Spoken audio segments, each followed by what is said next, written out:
It's Football Sunday, and the Dallas Cowboys have a new theme, carpe omnia. Specifically, I want to get into the history of this figure right here, a Sikh warrior. He's popping up on a lot of hoodies. So who is he? A 19th century Sikh commander-in-chief, Singh, who was a Sikh and so practiced Sikhism, one of the youngest and largest religions in the world. It was founded in 1469 in northern India by Guru Nanak Dev Ji. After meditating for 3 days, Guru Nanak proclaimed that there is no Hindi, there is no Islam, there is only one God, and we are all equal before him. He claimed that he merged with God during his meditation, and that was God's message. He became a guru, a spiritual teacher, and his followers became Sikhs, or seekers of truth, or learners. He taught the equality of gender, class, religion, which was radical for the 15th century alone, but also particularly in northern India. There were two major religions, Hindu, which was what most of the native population was, and Islam, because of the Muslim rulers invading the territory. And eventually, as Sikhism grew over the course of 200 years, the Sikh teachings began to heavily conflict with Muslim rule, and eventually led to the executions of the 5th and 9th gurus. Compare the title guru to that of Pope in Catholicism. It's the lead teacher in charge. So them being martyred is a really big deal.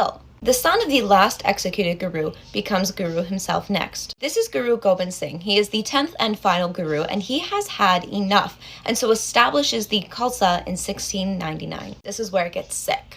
Khalsa, he decides, is basically going to be a warrior class of Sikhs. It's an army that is going to defend its territory. In order to choose the original warriors, he drew his sword among a group of men and asked, who is willing to sacrifice his head? A man volunteered. He was led into a tent, and Guru Gobind Singh emerged alone with a bloody sword to the crowd. He asked for another volunteer. A man raised his hand. They were led into a tent. Sometime later, he emerges again, alone, with a bloody sword. He does this 5 separate times with 5 different volunteers, and it is revealed at the end that all 5 of these men were alive. It was a test for bravery. He only slaughtered goats, and these men passed. These 5 men, known as the Beloved 5, would become the foundation for the Khalsa, and eventually would command over 80,000 warriors over the next few days. Now, upon initiation, the male Sikh warriors were given the title of Singh upon initiation. This meant lion. Singh marked them as a warrior, and still to this day, most Sikh men have Singh either as a middle or a last name. These warriors had to abide by a code of conduct: no heavy drinking, no drugs, no tobacco, no adultery, no cutting their hair. They also had a dress code, which included short breeches, a turban. One of the major 5K rules that they had to follow was they had to carry a carpe, which was the sword that they used for defense and protection. Still to this day, most Sikh men have it. They also had a kada, which was a steel or iron bracelet on their dominant hand to remind them not to do harm with it. Once again, most Sikhs have it today. They said if we're going into battle, we're going to look good. So from then on until 1788, the Khalsa participated in hundreds of battles in the Muslim-Sikh wars. They emerged victorious in 1788 when they consolidated rule over their territory, Punjab. The Sikh Empire was created a decade later in order to unify standalone Sikh states. And just like any empire in history, once you finally have dominance, you want to expand. So enter our man, Singh, who earned the reputation as the most feared Sikh warrior.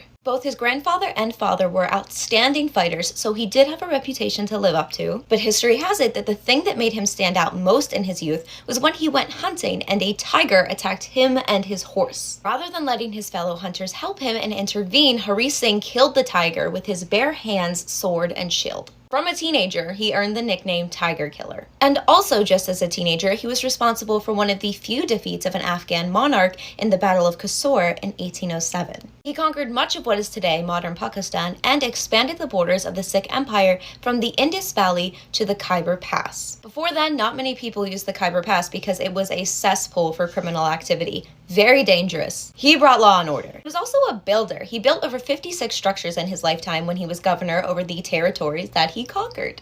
Forts, towers, tanks, temples, you name it. But since he also built a mint for the Sikh Empire, he got his own currency named after him, the Singh rupee, in 1821. But remember that Afghanistan is known as a graveyard for a reason. And in this case, while an empire didn't fall, Hari did. There is a joke that Alexander the Great was the last person to successfully invade Afghanistan. But Singh made substantial efforts as well. You can see he was knocking on the door. His death ultimately occurred in 1837 during his death in the Afghan-Sikh Wars. Now, sources differ. The Afghans say that he was killed in a duel. Sikhs say that he was caught by stray bullets. Regardless, in the 3 decades that he was active, he was feared. He never lost a battle. He fought 22 and won all 22. So that's who the Cowboys got their new theme from. Carpe omnia. Seize everything.